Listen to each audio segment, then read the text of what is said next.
What's up, Guardians? This is going to be a first for me. Just getting started here with some build videos, since we're kind of in a forever meta. Every build from here on out will be relevant, season to season, day to day, whatever. So I kind of wanted to start here with a Void Hunter build. Since I started replaying Destiny, I've kind of just been focusing on Hunter, so the build videos that I come up with from here on out will basically just be builds that I've put together that I appreciate, of all different subclasses and different exotic pieces of armor, and then the artifacts that kind of tie into the subclass things. So this build I really used a lot back when Into the Light came out, and it was a great build for Onslaught because of its crowd control. There's a support aspect to it as well, and I just think it's an overall well-rounded Void Hunter build that can kind of hold up to any kind of in-game content. So starting with the Void subclass, of course, we're running the Deadfall. That's more so for like collecting big groups of enemies and getting them all in one spot so that myself and team can take care of all of them. We like to be able to get our melee back with the Gambler's Dodge, triple jump, or whatever jump you like. I'm using the snare bomb so that I can weaken groups of enemies or make myself invisible if I need to res a teammate or something like that. We're using the magnetic grenade because of the artifact we'll be using.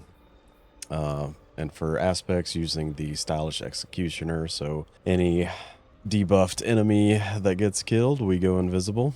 And then for vanishing step, sort of an on-demand way to get ourselves invisible for either getting out of trouble or resing a teammate or something like that. And for our fragments, so we're starting here with Echo of Persistence. It just increases our invisibility time.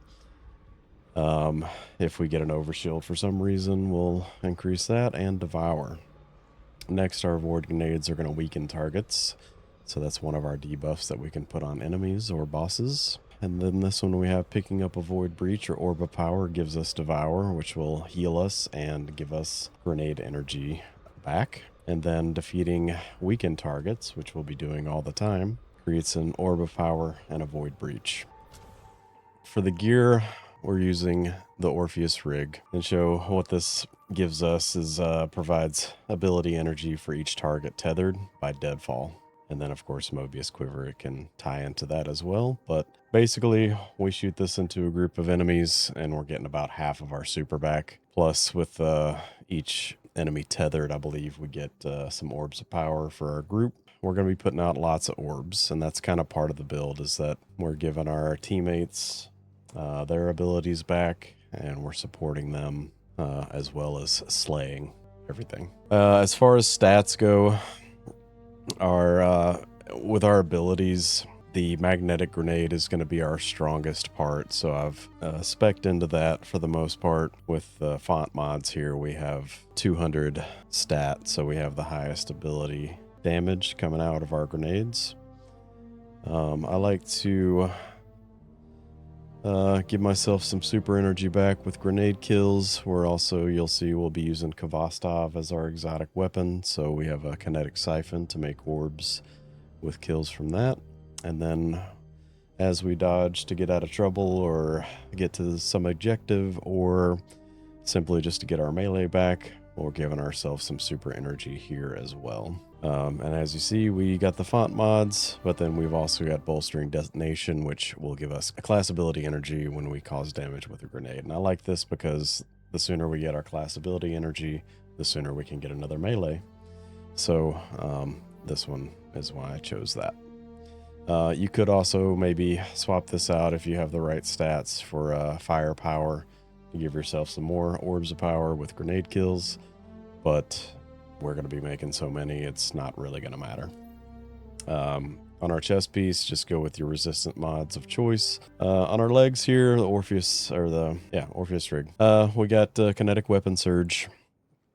Because our Kvostov is going to be our main weapon that we're going to be using. It's very strong without, but when we give it a little extra damage, it does even better. We're also going to be giving our abilities some extra cooldown or time off of their cooldown with Absolution. You could also swap this out for a Void Weapon Surge if you wanted to, or double up on the kinetic. And then I like to do the holster here just because, you know, if I need to pull out my special or heavy ammo weapons, sometimes I like to fire off a couple shots, switch back to my primary, and then I don't have to worry about it being ready when I pull it out of the holster next time. So it's always going to be topped off. And then finally on the bottom, we like to give ourselves some extra time with time dilation to keep the font mods up for our grenade and our damage with the kinetic surge. Also, anytime we dodge, we're going to be collecting nearby orbs of power, and then every time we dodge, we're going to be giving ourselves a bump in our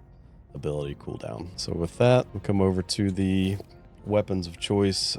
Typically when I run something of a higher level content, I don't necessarily want to think about what champions are going to be in there, so I will bring in kind of one of each champion type. So with Kvostov here, we are covering barrier champions. We got the Lotus Eater with Unstoppable, and then the Cosmic Grenade Launcher for Overload. Now for our artifact, we're using the Encrypted Data Disk.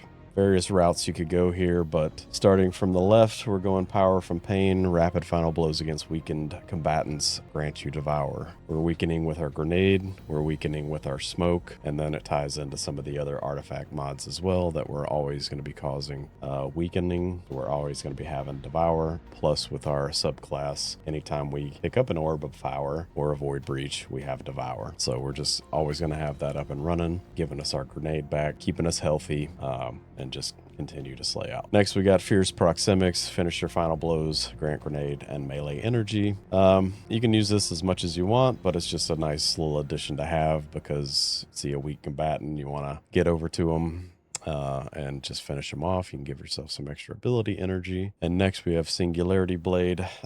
This doesn't necessarily tie in too much for like swords or anything like that, but when we have a Void Elemental buff like Devour, or avoid Overshield, our next melee hit will weaken targets, and final blows create a weakening burst, which ties then into Power from Pain. Next, we got our kinetic synthesis. So with our main weapon being the Kvostov, a kinetic weapon, we're going to get ammo bricks dropping out, and collecting that's going to give us extra damage for our weapons and grant special and heavy ammo progress. So we're going to be making ammo all over the field. And next we have our Precision Equity, where precision final blows build progress towards a large orb of power and grant bonus weapon damage. Also, kind of giving us extra damage all over the place. And next we have this one with our Sticker Shock. Our magnetic grenade, when attached to a target, is going to cause it to increase its damage, and whenever a final blow occurs, several micro missiles seek out nearby combatants. So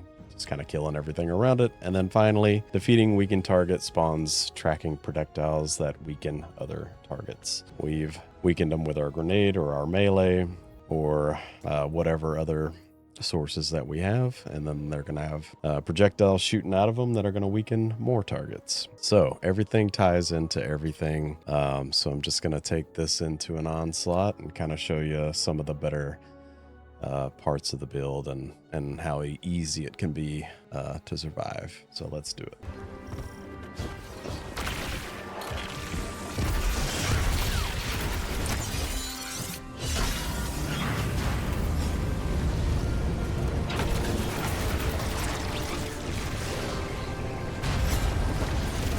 Group enemies, tag them.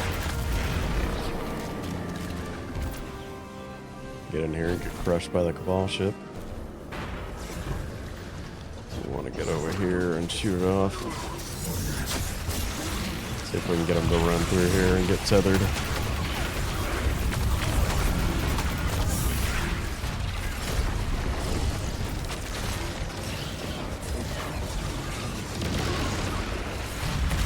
Woo! Almost got crushed by that one.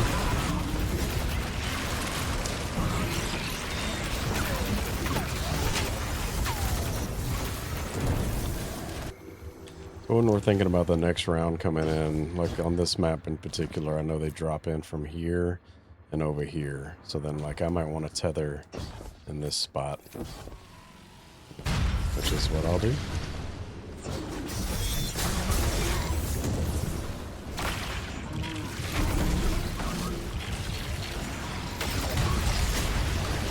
And as they walk by, and as they drop in, tethered.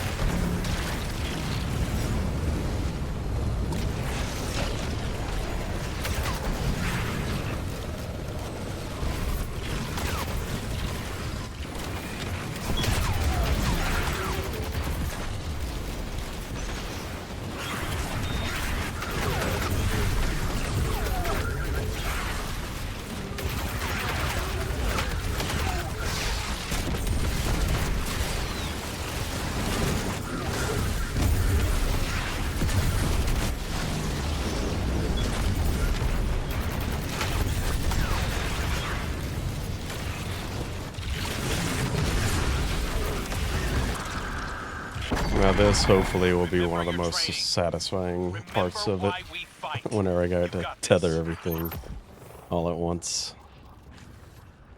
So I'm gonna let somebody else place it.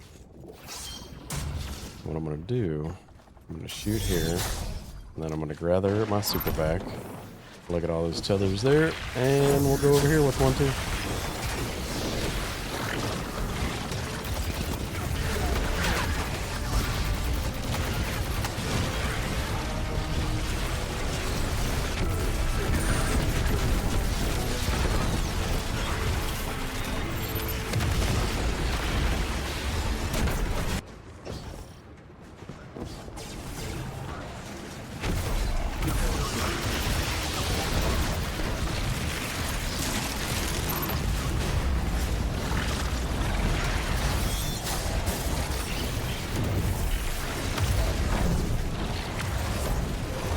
Look at all that.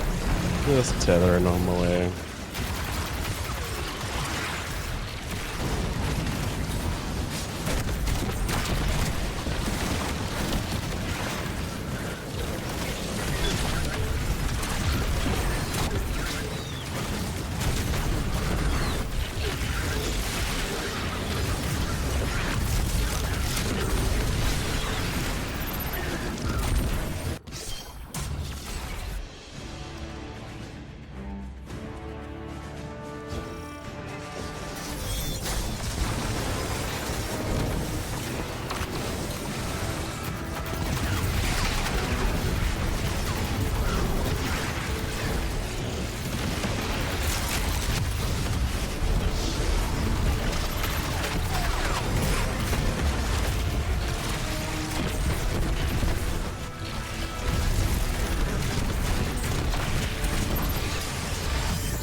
Alright, let's get a look at how many orbs we made. The ADU is stable and the area is secure. Hopefully, once enough of these automated defenses are online, we won't need more than a token Redjack force to hold them. It's a worthwhile goal, but I wouldn't put all your faith in automated defenses. Rasputin was the best there was, and even he had his limits. 235 orbs. So that's pretty good.